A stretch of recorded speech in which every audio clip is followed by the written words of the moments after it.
नमस्ते। मैं चैतन्य और मैं आपके समक्ष दूसरी कहानी लेकर प्रस्तुत हूँ। मैंने पहले वीडियो में पहले कुछ कहानियों में दूसरी कहानी जो है वो कर्मनाशा की हार लेकर प्रस्तुत हूँ। लेकिन उसके पहले एक बात जरूर कहूँगा कि किसी ने कुछ सही कहा है कि जब कभी अहंकार आ जाए व्यक्ति को, समाज को, राष्ट्र को, देश में या किसी भी स्तर पे, तो व्यक्ति को शमशान जाना चाहिए। क्योंकि हमसे, आपसे और आने वाली लगभग सभी पुरानी पीढ़ियों में श्रेष्ठ लोग राख बने हुए हैं। इसलिए देवी और सज्जनों, जीवन में कभी भी अहंकार आए तो शमशान जाइए, उस राह को महसूस कीजिए और तब देखिए आपके अंदर कैसी मनोदशा उत्पन्न होती है। मेरी दूसरी कहानी में कर्मनाशा की हार रचनाकार शिव प्रसाद सिंह हैं। ये भी आंचलिक कहानी का एक भाग है, लेकिन जैसे पहली कहानी मेरी वैश्विक स्तर पे थी, वैश्विक स्वास्थ्य आपदा पे थी, लेकिन ये सामाजिक आपदा पे कहानी है और ये हर जगह अवेलेबल है, हर जगह उपलब्ध है।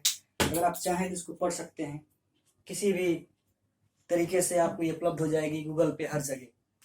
इसमें 3 पात्र हैं, जो मुख्य रूप से 3 पात्र हैं। वो है इसमें भैरव पांडे, जो गांव के प्रतिष्ठित रहते हैं और विकलांग हो जाते हैं, बैसाखी से चलते हैं।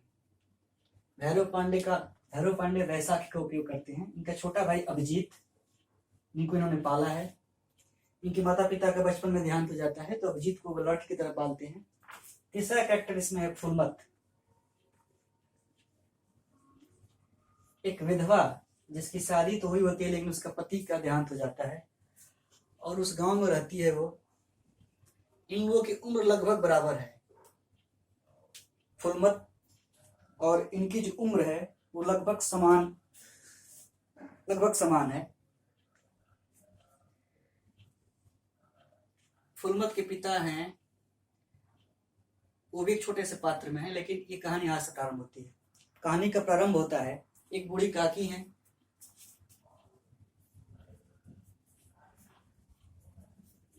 मुखिया जी हैं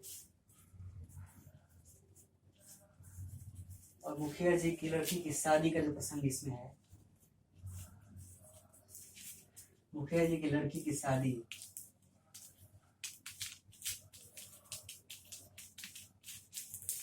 ये तीनों प्रसंग एक कैरेक्टर है, लेकिन ये 3 कैरेक्टर मेन है। भैरव पांडे, कहानी का प्रारंभ होता है कि हो सकता है कि आपको सांप काट दे तो आप बच जाएं, हो सकता है कि आप जहर को हल पी तो बच जाएं, लेकिन एक बार कर्मनाशा की बाढ़ का पानी किसी पौधे या फसल को प्रभावित कर दिया, टच कर दिया या उसे छू ले तो वो उसका विनाश हो जाता है। कर्मनाशा की बाढ़ बड़ी ही भयानक रूप से आती है और बहुत ही उसका एक अलग ही संदर्भ प्रस्तुत है।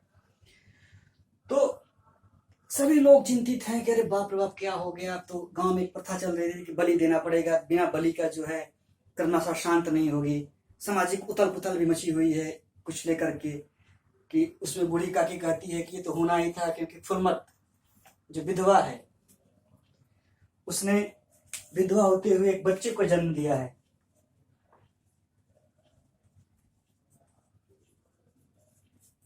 उसने एक बच्चे को जन्म दिया है।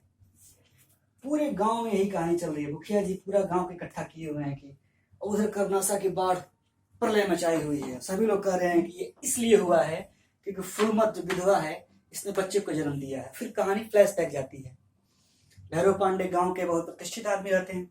उनका भाई अभिजीत रामायण का पाठ करता रहता है।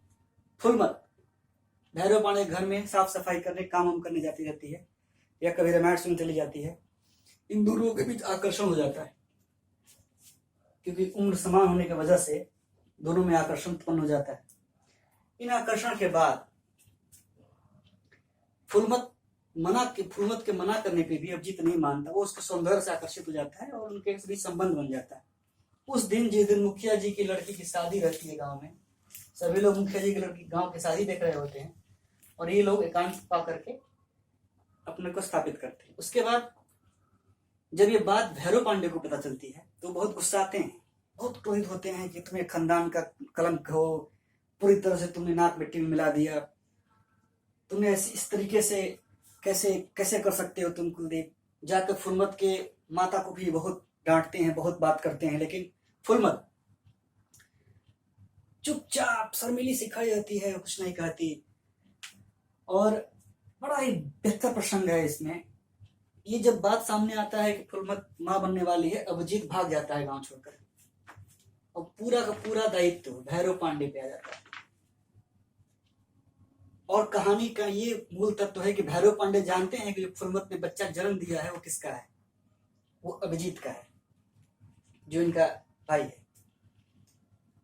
और हमेशा सोचते, और इधर मुखिया जी आते हैं, कहते हैं कि सबको बुलाया गया है कि क्या किया जाए, फुलमत ने एक बच्चा जन्म दिया है, क्या उसी की वजह से बाढ़ आई हुई है, कर्मनाशा बिना बलि लिए हुए नहीं जाती, कर्मनाशा कैसे शांत होगी, कर्मनाशा कैसे बात को मानेगी, ये सब विचार चल रहा है।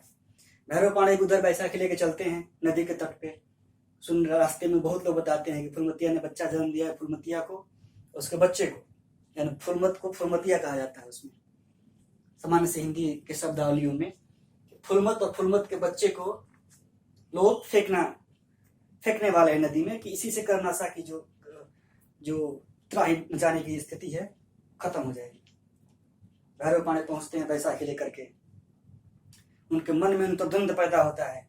मुखिया वहां पे वाक्य बोलते हैं कि पूरा गांव ने ये फैसला किया है कि फुलमत के बच्चे को कर्मनाशा में फेंक दिया जाए। भैरव पांडे तो जानते रहते हैं कि आखिर बच्चा उन्हीं के भाई का है, और क्योंकि इन दोनों के बीच संबंध हो जाता है, तो भैरव पांडे कहते हैं, मन में सोचते हैं कि कुलदीप कायर हो सकता है, मैं नहीं। और जन्म पर किसका अधिकार है? अभिजीत और फुलमत ने क्या किया, समाज में क्या हुआ, उसके बच्चे का उसमें क्या दोष? और वो सोचते हैं कि जन्म पर अधिकार किसका है, उस पर बच्चे का क्या दोष? और कहते हैं, हे मुखिया, ये मेरा नाती है, मेरा भतीजा है, फुलमत का संतान मेरा है, मेरे परिवार का है, ऐसे कोई नहीं फेंकेगा। तो मुखिया कहते हैं, ओ पांडे जी, वहां पे वाक्य बोलते हैं, तब तो आपको कर्मनाशा की बाढ़ की तरह समाज के बाढ़ झेलना होगा, आपको गांव में अलग कर दिया जाएगा। क्यों नहीं, मैं सब सामाजिक बाढ़ को झेलने के लिए तैयार हूं, क्योंकि कर्मनाशा तुम सोच रहे हो कि बलि देने से रुक जाएगी, उसके लिए तुम्हें बांध बनाना पड़ेगा। किस तरह का सामाजिक बलि दे करके या इस तरह की चीजों को करके तुम कर्मनाशा को नहीं हरा सकते। और जहां तक बात यह है, तो आज कर्मनाशा को हारना होगा, और ये बच्चा मैं अपनाता हूं क्योंकि ये अभिजीत का बच्चा है। और ये भी इस कहानी में एक बहुत बेहतरीन संदेश है कि सामाजिक स्थिति में जो भी नियमवाद हो वो अपनी जगह सही है, लेकिन नया जो बच्चा जन्म लिया है उसका क्या दोष?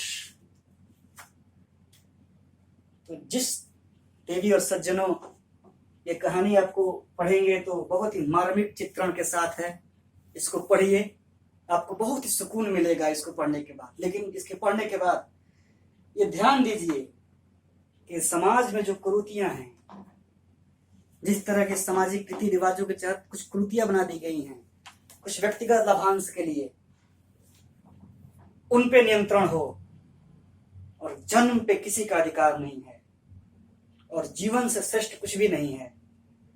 जीवन सबका अमूल्य है, चाहे जिस प्रकार से हुआ हो। देवी और सज्जनों, हमें भी कर्मनाशा की हार की तरह समाज की उन कुरीतियों को हराना होगा। नमस्ते।